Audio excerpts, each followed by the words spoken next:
This year, Amity changed its schedule from 7 straight periods to an 8-period rotation, dropping 2 classes per day. Starting in middle school, students had a straight 7 or 8-period schedule. The schedule was to give students the option to take more electives. When first announced, many people didn't know how to react. Everybody was a little nervous at first because people don't always like change. So when we first released the schedule to the teachers and to the parents and to the students, it's hard to kind of fathom what it's going to look like. But and I think that as we moved along, I knew that the students would adjust more quickly than anybody, which they have. And I think at this point, all of those fears are alleviated. Originally, students and teachers were not happy with the change. Though there were problems with the old schedule, students and teachers didn't want the change. But after the first month of school, the opinion of the schedule has changed amongst many of the students. Well, I think it was a very good idea, like good concept, but just like, I think that it's confusing, but I think it's just like, because it's a new thing for everyone, and like, it's very hard to get used to, but once we get used to it, it'll be very smart. I think it was smart of them to think of trying to change it up, because there was some problems with the old one.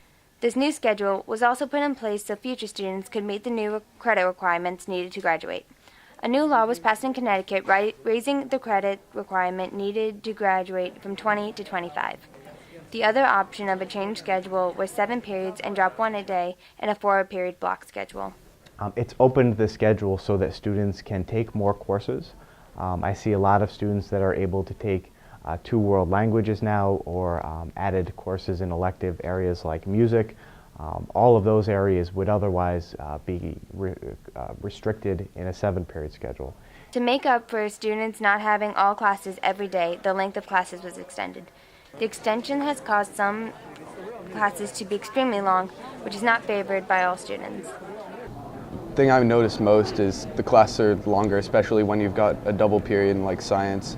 It's a lot harder to get through, and passing time's a little weird now because you don't see the same people every day. But there are all plus sides to longer classes for some students.